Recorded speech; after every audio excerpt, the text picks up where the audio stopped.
Visão Geral. Oferecimento Rede Provectum. A garantia de um bom negócio sempre perto de você.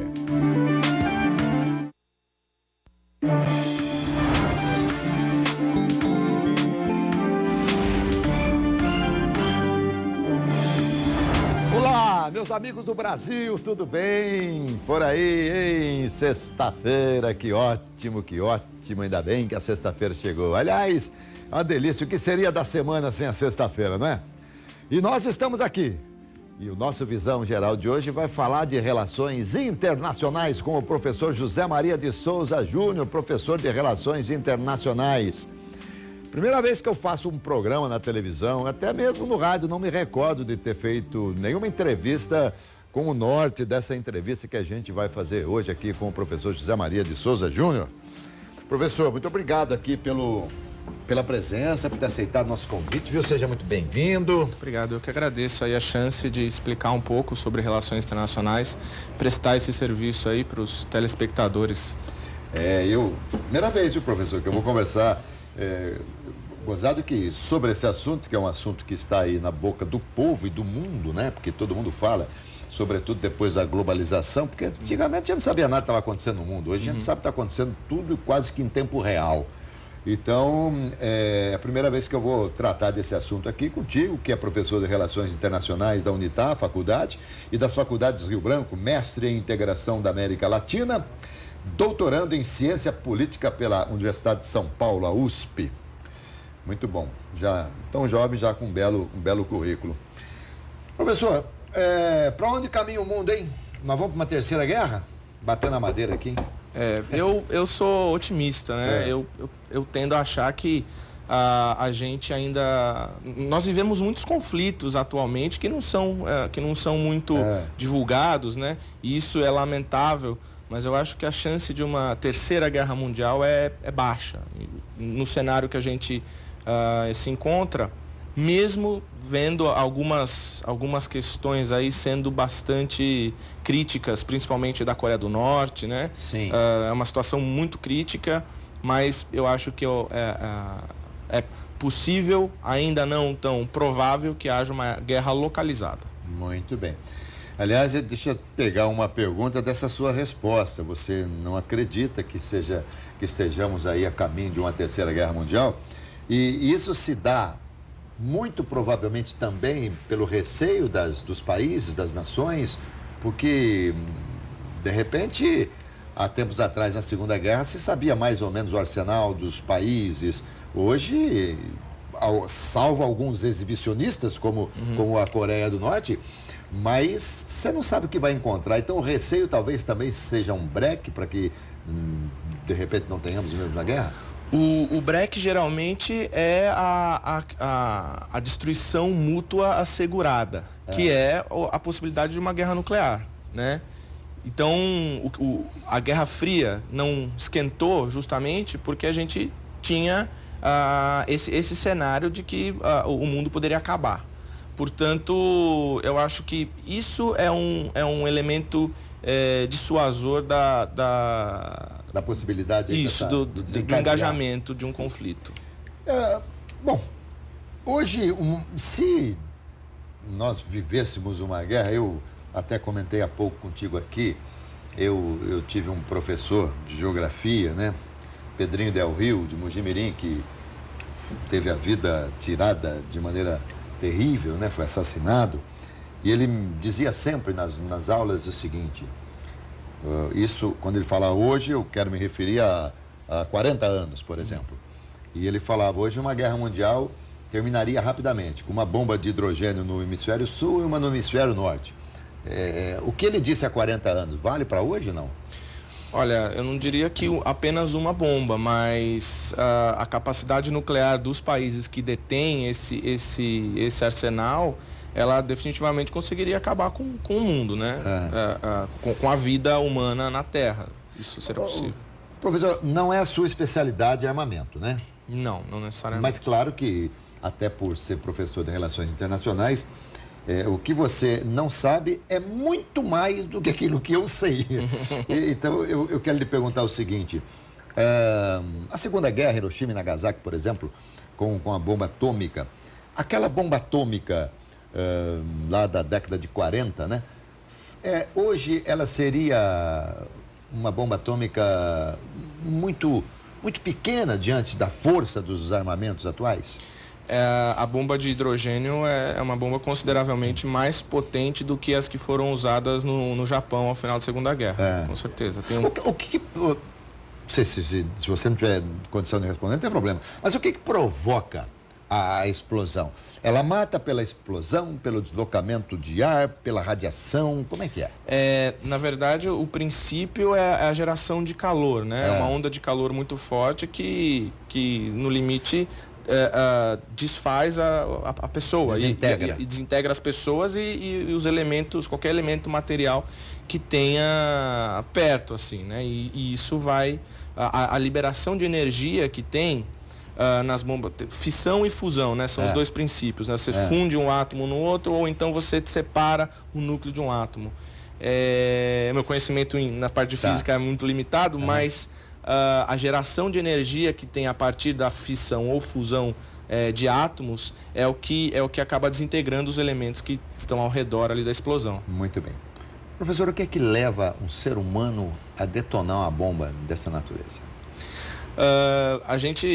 Essa é uma discussão importante, interessante, que no período entre guerras existia uma visão dizendo que guerra era ruim, que era nefasta para a humanidade, né? Com todas as perdas da Primeira Guerra, a gente não teria mais guerra a partir dali. Logo, confiou-se no direito internacional. E uma outra corrente de pensamento, analisando o que foi instituído no pós-Primeira Guerra, a conclusão que eles tiveram é que justamente aquele conjunto de normas e conjunto de relações só ia poder dar em outra guerra, e foi justamente o que aconteceu, né? Então a gente sai com o entendimento de que guerra é ruim, sim, nefasta, obviamente, mas ela acontece por conta de interesses políticos, por conta do que nós chamamos de cálculo racional do Estado, cálculo nacional de governos, né? Cálculo racional de governos. Então, existem interesses conflitantes no sistema internacional e o Estado quer preservar a sua existência. E às vezes ele entende que a preservação da existência dele depende de um conflito ou da eliminação de outro Estado. Então ele vai ter uma política expansiva, ele vai para a guerra. Quando nós estamos falando muito em guerra aqui, vamos falar um pouquinho de paz, porque hoje saiu, né, o nome dos ganhadores do Nobel da Paz. O ganhador foi o grupo conhecido como ICAN, formado por mais de 400 organizações não governamentais, presentes em mais de 101 países e que tem sede em Genebra, na Suíça. O objetivo desse grupo é promover a proibição do uso de armas nucleares. Agora, eu vou perguntar ao professor, como é que você proíbe um país de ter um arsenal nuclear, de não ter a fabricação? E qual que é o papel da ONU? Porque com toda honestidade, eu acho muito bonito você falar Organização das Nações Unidas, mas qual que é o papel efetivo e qual que é o resultado efetivo das determinações da ONU? Muito boa pergunta. E eu, nos meus estudos, nas minhas aulas, o campo de relações internacionais nasceu para estudar a guerra, justamente, né? Guerra, ou seja, em quais situações o sujeito morre. Mas na minha carreira acadêmica eu decidi estudar em quais situações o sujeito vive, né? Quais condições são as condições de vida. E no limite, você não tem como proibir um país de ter qualquer tipo de atitude no sistema internacional. O sistema internacional não é um sistema hierarquizado, né? Você tem acordos, você tem o que nós chamamos de multilateralismo, que são as relações em várias direções de todos os países com organizações tanto formadas pelos próprios países quanto organizações que não têm a ver com estados, né? Organizações não governamentais. E isso forma um complexo de relacionamento, né, em nível internacional, onde inclusive cidades, né, municípios e estados ou províncias também estão inseridos. Dentro de tudo isso, um dos atores mais ressaltados é a Organização das Nações Unidas, e ela é uma organização que eu gosto de chamar de a organização possível e não a ideal que nós gostaríamos de ter. Nós gostaríamos de ter uma organização com capacidade de regulamentação ou com capacidade de diminuição de conflitos e principalmente de sofrimento humano que a gente observa no globo hoje. mas isso não acontece na prática, né? Então ela é a organização possível. Ainda é o que melhor temos. Ainda é o que melhor temos, mesmo sendo limitado. Mas, por exemplo, o Trump e o imperador lá, o Kim Jong-un. Isso. O que eles fazem é teatro ou é sério? Essa é uma grande pergunta também, porque a gente existe uma teoria, né, a teoria do louco, né, que ele vai apostando numa destruição para que o outro lado faça um cálculo de que com quem você está lidando vá realmente para a guerra, então você dissuade de ir para a guerra. O problema da teoria do louco é que quando você encontra duas pessoas que usam a teoria entre si, né? Eu acho que o Trump ele precisa de legitimidade, de apoio, melhor dizendo, de apoio interno e apoio também internacional, e a estratégia dele está sendo esquentar o discurso em direção da Coreia do Norte. E o Kim Jong-un também, ele tem uma agenda aí que tem 3 elementos principais, né? O reconhecimento regional da própria Coreia do Norte, porque só China e Rússia reconhecem. Em segundo lugar, a manutenção do regime, porque aquele regime não é sustentável se outras elites dentro da Coreia do Norte, apesar de muito controladas, conseguirem subverter o regime. E a forte presença militar norte-americana na península da Coreia. Então, essas são as 3 agendas do Kim Jong-un. É um exemplo do cálculo racional que eu disse para você anteriormente. Isso aí é um assunto, né, extremamente complicado. E a gente aqui, porque nós engolimos, né, professor, aquilo que nos passam, o que as TVs colocam, né, as informações. E a gente aqui fica com raiva do ditador lá, o Kim Jong-un. A gente fica com raiva. Mas também, muitas vezes, ficamos com raiva do Trump. O Trump tem uma arrogância absurda, né? Não sei que marketing que é esse.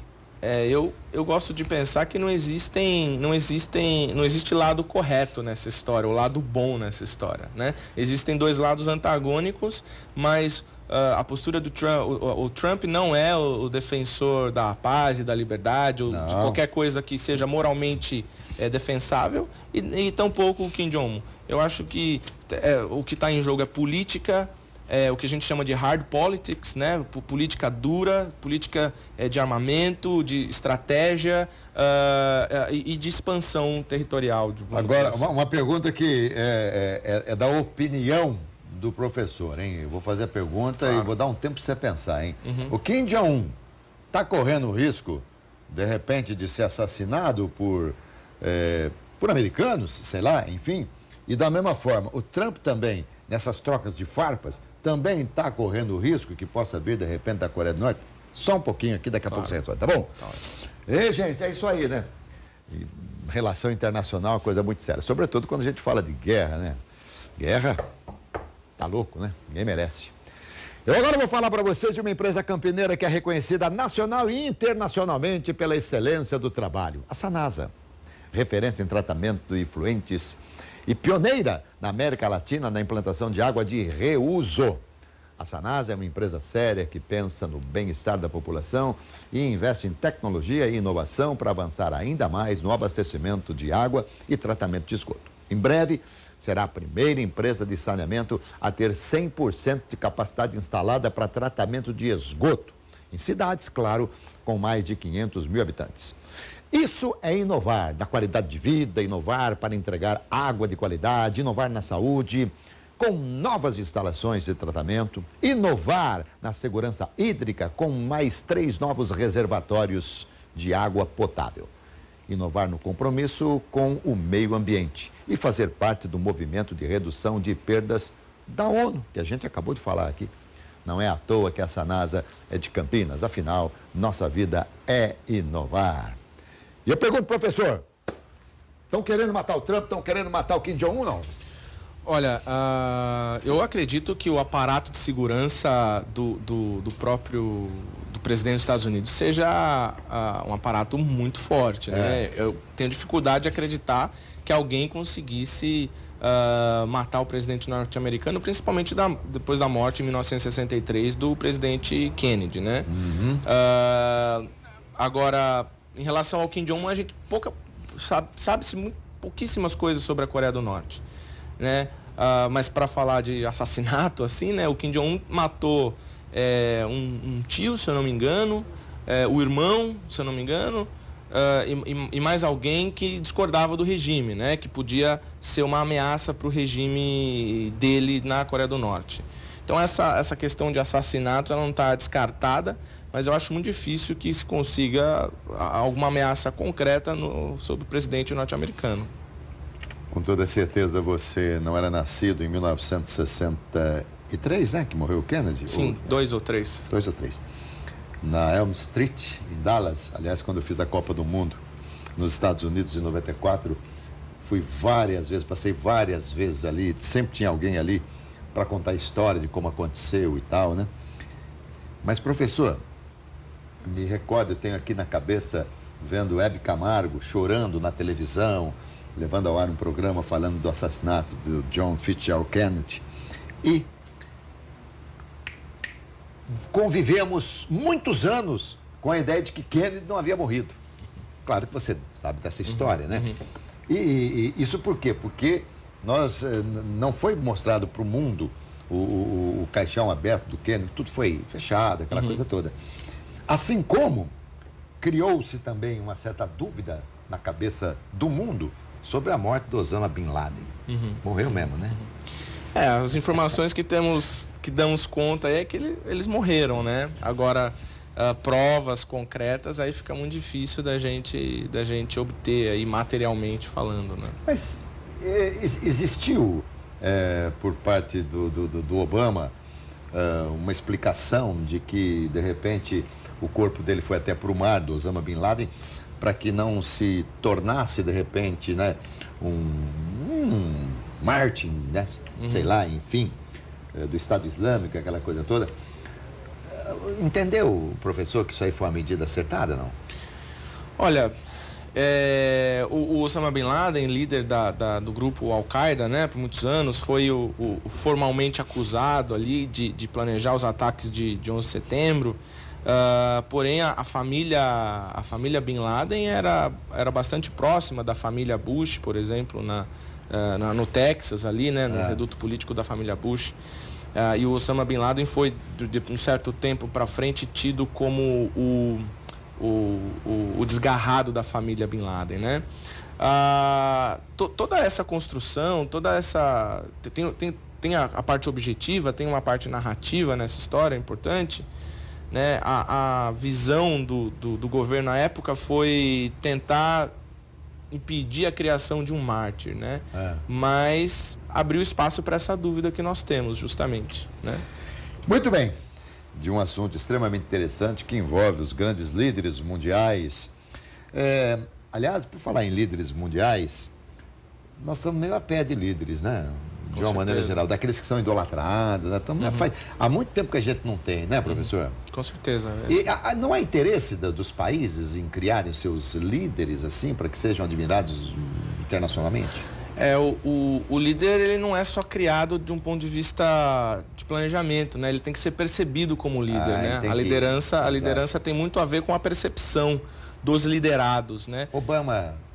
Eu acho que o Obama, existia muita percepção em relação a muita valorização do papel do Obama. Agora, eu gosto de lembrar sempre que o Obama foi um cara que ganhou o Prêmio Nobel da Paz antes de assumir a presidência. Então, eu acho que jogou-se muito créditos no Obama e, na minha visão, ele não cumpriu toda essa expectativa. Como é que é o marketing e como é que é a receptividade internacional a respeito do Lula? O Lula capitaliza bastante apoio internacional, né? Posso dizer mais firmemente da época que ele era presidente, né? O Obama, inclusive... Ele é o cara. Tem essa expressão famosa, ele é o cara, né? O papel, em termos bastante práticos, o Lula diversificou bastante a nossa inserção internacional do Brasil. O Lula propôs as parcerias que nós chamamos de parceria Sul-Sul, cooperação Sul-Sul, né? Então ele capitalizou a liderança no sentido de olhar para os países da África, por exemplo, e dizer assim, olha, nós também saímos de uma posição de desenvolvimento limitado e estamos tentando caminhar, então a gente tem mais condição de oferecer parcerias com vocês.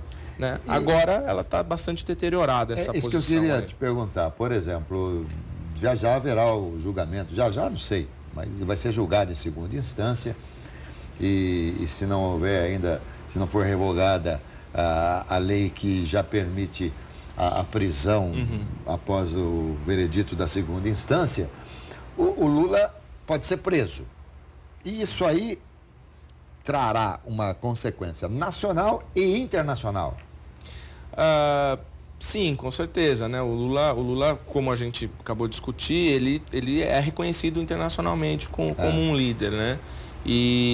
Mas também existe uma certa decadência na postura política dele, na envergadura política dele. Ele ainda capitaliza bastante apoio, mas também capitaliza bastante rejeição, né? Doméstica e também internacional. Apesar de ter alguns atores internacionais ainda dão apoio, outros contestam, outros apontam a crise, outros apontam a condição política do Brasil. É bastante complexa essa visão.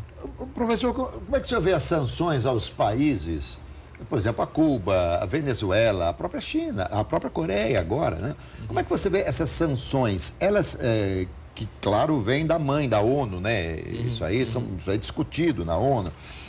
Isso aí traz resultado efetivo? Eu pergunto a você o seguinte, o que é que o coitado do povo tem a ver com as imbecilidades de seus comandantes? Esse é um debate bastante acalorado também, né? Com a Coreia do Norte, que é hoje em dia o país mais isolado no sistema internacional, existe essa discussão que diz que as sanções contra a Coreia do Norte punem mais a população do que a cúpula governamental. Exatamente. Agora, será que se essas sanções fossem levantadas, né? Será que os embargos fossem desfeitos? Será que a população desses países teria uma condição melhor de vida com esses líderes? Então é bem difícil a gente conjecturar, a gente fazer uma hipótese em relação à qualidade de vida dessas pessoas, né? O regime quer se manter em pé a qualquer custo. Professor, eu falei outro dia Às vezes eu também sou entrevistado, né? Normalmente eu entrevisto. Mas conversando com meu querido amigo advogado, doutor Thanos, né? Doutor J. Thanos, aliás, ele já esteve comigo aqui e ele é um brilhante advogado, né? Uma pessoa que eu admiro muito. E no programa de rádio dele, ele me chamou para o estúdio, a gente começou a conversar. Eu usei uma expressão que talvez tenha sido exagerada. A gente pode dizer que o mundo está hoje por um aperto de botão? Olha, eu acho difícil, acho que já estivemos pior nessa questão. A crise dos mísseis, por exemplo, da década de 60 também, foi o mais perto que nós chegamos dessa destruição mútua, né, assegurada. Mas existem os arsenais nucleares, como nós discutimos anteriormente. Inclusive, a Rússia e Estados Unidos, eles têm uma política de diminuição de armamento, mas os armamentos existem, né? Inclusive países que têm regimes políticos instáveis. O Paquistão é o caso mais delicado, digamos assim. E a Coreia do Norte agora, se confirmar, né? Tudo indica que a Coreia do Norte tem um arsenal nuclear, mas Paquistão e Coreia do Norte são os regimes mais críticos em relação a uma possível guerra nuclear, digamos assim. Sabe que eu não consigo entender como é que é a mecânica do míssil, porque o míssil, não sei qual que é a forma de propulsão do míssil, porque o míssil não tem asas, né? Não tem sustentação. Me parece ser muito parecido com a do foguete. É um foguete. É um foguete? O míssil é um foguete. Que ele sobe a uma determinada altitude e faz aí uma parábola. Faz uma parábola e desce no ponto. E existem nos países, como é que é feita essa defesa? Vamos supor, se amanhã esse Kim Jong-un, maluco da vida, dispara um míssil com destino, sei lá, ao Japão. Como que o Japão consegue? Como é que é essa defesa? É imediata? Como é que é feito isso? Os Estados Unidos têm um aparato militar que detecta os ataques, né? No mundo ou só nele? Não, ele tem um aparato militar na Península da Coreia, nos pontos críticos. Tá. A presença norte-americana no mundo em termos militares é massiva, né? E isso é uma coisa que incomoda muito a China. E é por isso, esse é um dos motivos que a China, de certa forma, tem cooperação com a Coreia do Norte. Né, sustenta um pouco o regime norte-coreano, tem empresas norte-coreanas. Eu queria perguntar, responde isso aí para mim, mas depois me fale um pouquinho dessa...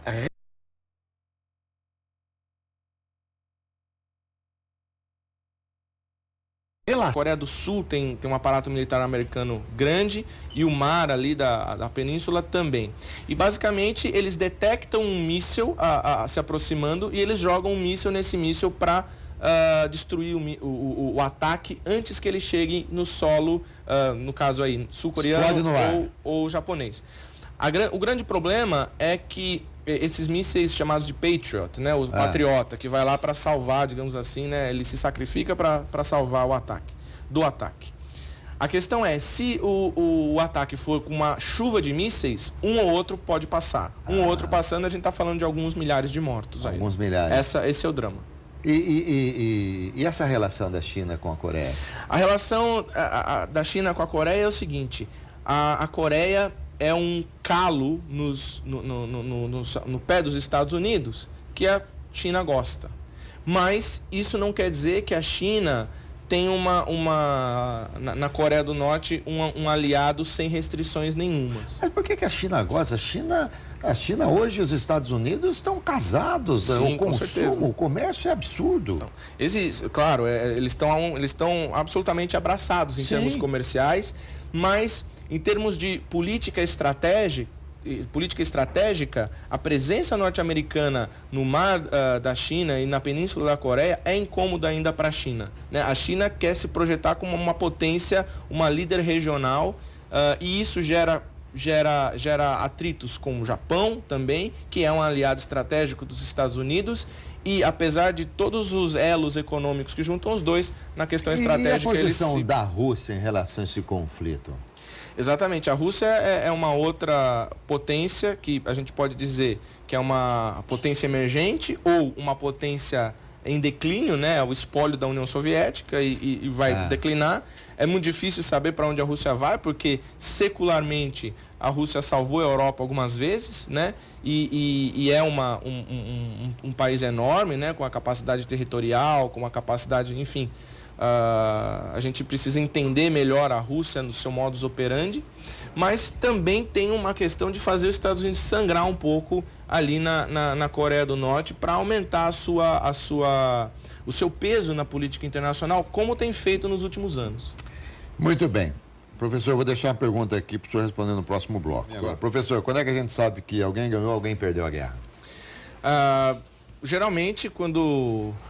um regime é destituído, né? Quando quem ataca ou durante o combate um regime acaba sendo tirado do poder, a gente diz que esse regime perdeu a guerra, né? Existe, por exemplo, na unificação alemã, na ocasião da Guerra Franco-Prussiana, que acabou em 1871, o Otto von Bismarck rendendo o Napoleão III, né? Faz uma conferência, um círculo onde o Napoleão III se rende ao Otto von Bismarck. Quando se rende o líder, normalmente a guerra termina. Exatamente. A unificação alemã foi declarada dentro do Palácio de Versailles, na França. Quando que Hitler morreu? Olha, essa é uma pergunta difícil de né? responder. É difícil. Professor, vamos falar um pouquinho dos refugiados, porque a gente fala de guerra, a gente está imaginando guerra assim, né? O cara atirando, soltando bomba, mas é uma guerra, o mundo, né? Acho que a maior guerra no momento é contra, inclusive, o Estado Islâmico, né? Para a gente acabar com esse terrorismo, essa coisa toda aí. E em relação aos refugiados, por que muitos países são refratários no sentido de abrir as portas para eles? Sobretudo os que vêm da Síria. Bom, existe uma gama de motivos aí, né? Agora, o volume de refugiados que o conflito sírio vem fazendo, causa um impacto populacional em qualquer país para o qual eles vão se dirigir, e eles sempre vão se dirigir por um país que entende-se que tem uma melhor qualidade de vida, né? Enfim, a Europa acaba sendo geograficamente ali próxima, e também todo mundo quer ter o IDH, digamos assim, europeu, né? Agora, os países, não que eles são refratários, né? O resultado é que eles são refratários, mas a razão deles serem refratários é que eles não dão conta de receber essa massa populacional, quase que uma diáspora. A Angela Merkel enfrentou um problema enorme, inclusive agora nas próprias eleições, um índice até de rejeição muito grande por ter aberto demais as portas da Alemanha. Exatamente. E quem defende os refugiados vê que observa que ela não abriu o suficiente. Sim. E quem é oposição a ela diz que ela está abrindo demais as portas para essa população. Aquela história, para quem recebe é pouco, para quem quer ir, para quem recebe é muito, para quem quer ir é pouco. É pouco, exatamente. É uma coisa natural isso acontecer. É um drama. E havendo posteriormente, porque a gente, né, imagina que com o futuro, porque tudo é efêmero, tudo muda, né, professor? Sim, com certeza. Hoje a Síria está assim, mas daqui a pouquinho pode mudar, ter um outro comportamento e tal. Mas esse povo, o refugiado, ele perde a identidade, ele perde o amor pelo país. Olha, as histórias que eu sei aí, eu sei de algumas histórias pontuais, né? Todos eles jamais gostariam de ter deixado a Síria, jamais querem voltar quando a situação estiver melhor. Tá. O conflito sírio se estende desde 2011 e tem criança que só conhece, só se viu até hoje em campos de refugiados diferentes. Na Grécia, né, na Hungria, na Turquia. Então é uma situação bastante dramática, mas eu vejo que as pessoas não perdem o amor e não perdem as suas características culturais, elas levam para onde elas vão. E o refugiado, ele passa a ter, com o passar do tempo aí, uma cidadania do país em que o acolheu? Isso depende muito de cada país, né? Cada país tem a sua norma para porque também para viver num país sem conseguir trabalhar, sem nada, é terrível, né? Exatamente. A história o drama do campo de refugiado é que quando você vai falar com eles falam assim, bom, eu acordo e depois eu durmo, né? Porque não tem... A dignidade humana fica muito deteriorada nessa situação. Muito triste. Professor, Estado Islâmico, como é que pode? O mundo não consegue acabar? Acabar com o Estado Islâmico? Aí que tá, o Estado Islâmico acabou sendo um ator que foi armado, né, fomentado ali a partir da questão iraquiana, né? Os Estados Unidos armaram ali um grupo dentro do Iraque. Isso aconteceu com a Al-Qaeda também na década de 80, e que esse grupo, depois de armado, se voltou contra os Estados Unidos, né? É uma situação também dramática e que depende de um conjunto de ações coordenadas entre grandes potências, né? Enquanto a Rússia der o voto contra essa ação coordenada, a Síria sangra, né? Eu acho que o vencedor da guerra síria até agora é o Vladimir Putin. Com a morte, né, do Osama Bin Laden, a Al-Qaeda ela praticamente desapareceu. Ou o Estado Islâmico aí é uma extensão? Na verdade, eu vejo dois grupos diferentes que podem ter alguns laços, mas a Al-Qaeda ainda tem algumas células, mas realmente está enfraquecida, né? Os Estados Unidos conseguiu mapear um pouco da ação desse grupo, e ela está enfraquecida, mas eu acho que ela não está exterminada, não. Ainda não? Não. Hoje eu acho que eles estão muito mais atentos a tudo que acontece no mundo para reivindicar o atentado, por exemplo, que aconteceu em Las Vegas.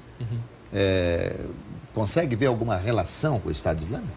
O Estado Islâmico reivindicou o ataque, né? A polícia norte-americana diz ainda que não dá para determinar, não tem laços entre o cidadão que promoveu os ataques e o Estado Islâmico, porque era um cidadão americano e tal. Não é o estereótipo de terrorista que a gente conhece. Mas esse estereótipo também está equivocado, né? Quem disse que ele não precisa ser do Estado Islâmico para ser um terrorista. O que ele fez foi ou não um ataque terrorista, independente da cidadania dele, independente da etnia dele. E até agora sem explicação nenhuma, né?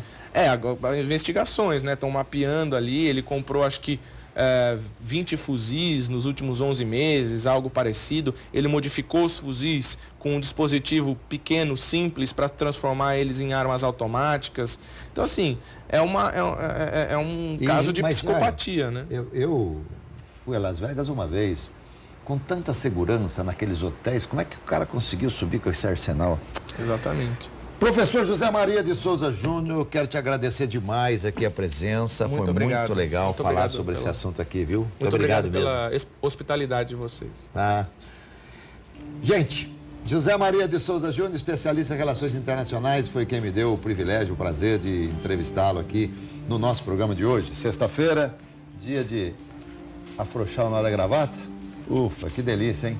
Um ótimo final de semana para todos vocês. Eu volto às 7h05 da noite com o programa RF Esporte Clube e a gente vai falar muito sobre Copa do Mundo, eliminatórias da Argentina, ó, tá buscando aí, não sei como é que vai ficar, tá bom? Saúde, paz, alegria e muita sorte. Valeu, pessoal. Foi ótimo.